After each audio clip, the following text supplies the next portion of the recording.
मेजवानी तडका ह्या चॅनलवरती मी वंदना आपल्या सगळ्यांचे खूप खूप स्वागत करते। तुम्हा सर्वांना नवरात्र उत्सवाच्या खूप खूप शुभेच्छा। आज आपण नवरात्र स्पेशल छान खमंग खुसखुशीत अशा उपवासाच्या पोटभरीच्या पुऱ्या बघणार आहोत।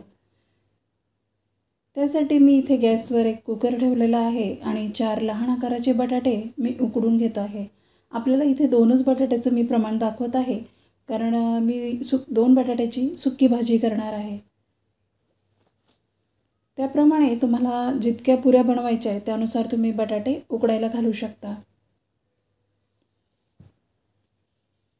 आता आपल्याला ह्या बटाट्यांच्या 2-3 शिट्ट्या करून घ्यायच्या आहेत आणि बटाटे अगदी मऊ उकडून घ्यायचे आहेत। आणि त्यानंतर आपण पुन्हा गॅसवर कढई ठेवून इथे मी साबुदाणा, लहान साबुदाणा वापरलेला आहे। हा दळायला अगदी सोपा जातो, म्हणून मी इथे लहान साबुदाणा वापरलेला आहे। तुमच्याकडे नसेल तर तुम्ही मोठाही साबुदाणा वापरू शकता, पण शक्यतो नवरात्रात घरी दळलेलंच आपण खातो आणि त्यासाठी बारीक साबुदाणा वापरला तर अगदी सहज दळला जातो, तर आपण बारीक साबुदाणाच वापरावा। आणि हा साबुदाणा मंद आचेवर अगदी 3 मिनिटं मी भाजून घेतलेला आहे आणि मिक्सरवर अशा प्रकारे छान बारीक दळून घेतलेला आहे। इथे आपल्याला साबुदाणा अगदी 2 ते 3 चमचेच लागणार आहे, पण नवरात्रासाठी मी जास्त प्रमाणात दळून घेतलेला आहे। मिक्सरच्या भांड्यात अगदी कमी प्रमाणात दळल्या जात नाही।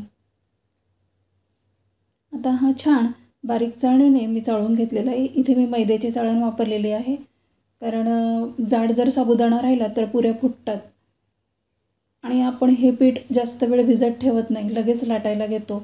त्यामुळे इथे मी मैद्याच्या चाळणीने हा साबुदाणा दळून घेतला आहे। त्याच पद्धतीने मी भगर पण दळून घेतलेली आहे। अगदी मंद आचेवर 2-3 मिनिटं भाजायची आणि मिक्सरला दळून घ्यायची।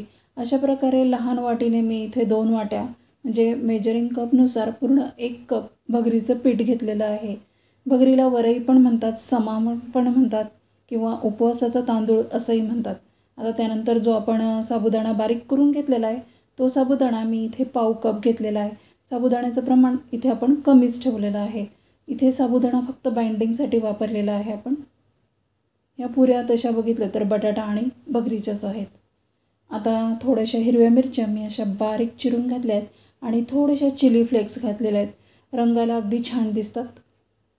इथे तुम्ही लाल चटणीची पावडर पण वापरू शकतात, पण अशी हिरवी मिरची आणि लालच्या दिसायला खूप छान दिसतात, म्हणून मी इथे चिली फ्लेक्स वापरलेले आहे। आता थोडेसे जिरे घालते। तुमच्याकडे जर जिरे मिरे पूड असेल तर तुम्ही इथे घालू शकता, जर तुम्हाला उपवासाला चालत असेल तर। आणि त्यानंतर उपवासाचे चवीनुसार मीठ घातलेले आहे। आता हे पीठ भिजवायला आपल्याला इथे कोमट पाण्याचाच वापर करायचा आहे, म्हणून मी गॅसवर बाजूला थोडंसं पाणी तापायला ठेवलं आहे आणि आपले उकडलेले 2 बटाटे मी अशा बारीक खिसणीने खिसून घेत आहे। तुम्ही हाताने कुस्करू नका, कारण हाताने कुस्करल्यानंतर थोडेफार गोळे राहतात आणि तिथून आपली पुरी फुटू शकते किंवा चांगल्या प्रकारे लाटली जाऊ शकत नाही। त्यासाठी आपल्याला असं लहान खिसणीने, लहान छिद्राच्या खिसणीने बटाटे खिसून घ्यायचे आहे आणि ही सगळी जिन्नस अशी हाताने चोळायचं आहे, म्हणजे बटाटे, भगरीचं पीठ असं एकमेकाला छान असं चोळून घ्यायचं आहे, म्हणजे आपल्या पिठाला छान बाइंडिंग येते। आणि बाजूला जे पाणी गरम करायला ठेवलं होतं ते कोमट गरम करून मी इथे पीठ मळायला घेत आहे। इथे पाणी गरमच वापरा, कारण भगरीचं पीठ हे असं भाकरीच्या पिठासारखं असतं, त्याला अजिबात चिकटपणा नसतो आणि मग पुऱ्या लाटल्या जाणार नाही। त्यामुळे इथे गरम पाण्याने मी हा छान घट्टसर गोळा मळून घेतला आहे। तर याला आपल्याला 5 मिनिटं बाजूला झाकून ठेवायचं आहे आणि त्याचे असे लहान लहान गोळे तयार करून घ्यायचे। कढईत तेल तापायला ठेवलेलं आहे, लाटण्यात आपला जास्त वेळ जाणार नाही म्हणून आपण असे गोळे तयार करून घ्यायचे। तुम्ही इथे बघू शकता गोळ्याला अजिबात चिरा जात नाही आहे, बाइंडिंग छान आलं आहे, चिकटपणा छान आलेला आहे आपल्या पिठाला आणि पुऱ्या अगदी छान लाटल्या जातात। इथे मी एक छोटासा प्लॅस्टिकचा तुकडा घेतलेला आहे आणि त्यावर थोडंसं असं तेल लावून घेतलेलं आहे, म्हणजे पुरी प्लॅस्टिकला चिकटणार नाही आणि पोळपाटालाही चिकटणार नाही। ह्या पुऱ्या खायला अतिशय चविष्ट लागतात, खमंग आहे, खुसखुशीत आहे, 4-5 दिवस टिकू शकतात आणि त्याबरोबर खायला खमंग अशी 9 दिवस टिकणारी आपण चटणी बघणार आहोत। चटणी अगदी चुरचुरीत होते आणि पुऱ्या पण मस्त खमंग लागतात। आता अगदी हलक्या हाताने मी इथे पुऱ्या लाटून घेतलेल्या आहेत. मी तुम्हाला एक पुरी पातळ लाटून दाखवते आणि एक जाड लाटून दाखवते. त्यातला फरक काय तो तुम्ही बघू शकता. आता इथे आपण पातळ पुरी लाटून घेतली. मी आकार छान यावा वाटी त्यासाठी वाटीच्या आकाराने कापून घेतलेली आहे. हे कापणं ऑप्शनल आहे आणि हे उरलेलं पीठ आपण दुसऱ्या पुरीच्या पिठामध्ये घालून घेऊ. आता ही पातळ पुरी आणि पुन्हा मी अजून एक जाड पुरी लाटून घेते. त्या गॅसवर आपण तेल तापायला ठेवलं आहे. सुरुवातीला आपण पातळ पुरी तळून घेत आहोत. पातळ पुरी आहे ना थोडंसं तळायला वेळ कमी जरी लागला तरी ती कडक होते आणि जाड पुरी लाटली की ती मऊ राहते, बराच वेळ मऊ राहते.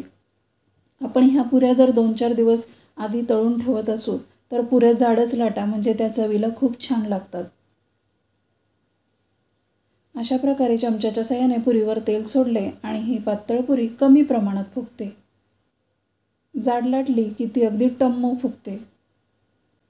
म्हणून आपल्याला सगळ्या पुऱ्या अशा जाड लाटून घ्यायच्या आणि पुरीच्या दोन्ही बाजू आपल्याला 2-2, 3-3 मिनटं अशा छान मध्यम आचेवर तळून घ्यायच्या आहे. पुऱ्या जर कच्च्या राहिल्या तर त्या चवीला चांगल्या लागत नाही आणि लवकर आपण जास्त दिवस त्या टिकवू शकत नाही. अशा प्रकारे थोडासा हलका सोनेरी रंग आला की आपण ह्या पुऱ्या काढून घ्यायच्या आहे. पुन्हा सांगते, पुऱ्या दोन्ही बाजूने आपल्याला 2-2 मिनटं छान अशा शेकून घ्यायच्या आहे तेलामध्ये, म्हणजे त्या कच्च्या राहायला नको. अशा खरपूस पुऱ्या चवीला खूप छान लागतात. अशा प्रकारे मी सगळ्या पुऱ्या लाटून घेतल्या आहेत आणि छान अशा तळून घेतलेल्या आहेत. आता आपण पटकन 2 मिनटात होणारी चटणी बघणार आहोत. ही चटणीसुद्धा 9 दिवस तुम्ही करून ठेवू शकतात, 9 दिवसाची एकदाच. तर इथे मी चटणीसाठी खारे शेंगदाणे वापरलेले आहेत. तुम्ही साध्या शेंगदाण्याची पण करू शकतात. आणि 2 चमचे तेल घेतले. आता ह्या तेलात मी जिरं घातले आणि याला छान आपण कडकडीत गरम करून घेऊ आणि यावर तो तडका घालू, म्हणजे चटणी जास्त दिवस टिकते. आता हा तडका मी ह्या शेंगदाण्यांवर घातला आहे आणि त्यावर तुम्ही आता हिरवी मिरची किंवा लाल चटणी तुमच्या आवडीनुसार घालू शकता. हिरवी मिरची घातली तर तुम्हाला ती तळून घालावं लागेल, त्यासाठी ती जास्त दिवस टिकणार नाही, म्हणून मी इथे लाल चटणी वापरलेली आहे. लाल चटणीने ही जास्त दिवस टिकते. आणि चवीनुसार थोडंसं मीठ घालून घेतलेलं आहे. चटणी किती प्रमाण करायची त्यावर शेंगदाण्याचं प्रमाण अवलंबून आहे. आता हे आपल्याला जाडसर मिक्सरवर दळून घ्यायचं आहे आणि अशा प्रकारे ही चटणी मी करून घेतलेली आहे. चटणी पण खूप चविष्ट झालेली आहे, कारण मी ही चटणी खऱ्या शेंगदाण्यांची केलेली आहे. मैत्रिणींनो, चॅनलवर नवीन असाल तर चॅनलला सबस्क्राईब करा आणि ह्या उपासाला ह्या अशा पुऱ्या नक्की करून बघा. पुन्हा एकदा नवरात्र उत्सवाच्या तुम्हाला खूप खूप शुभेच्छा.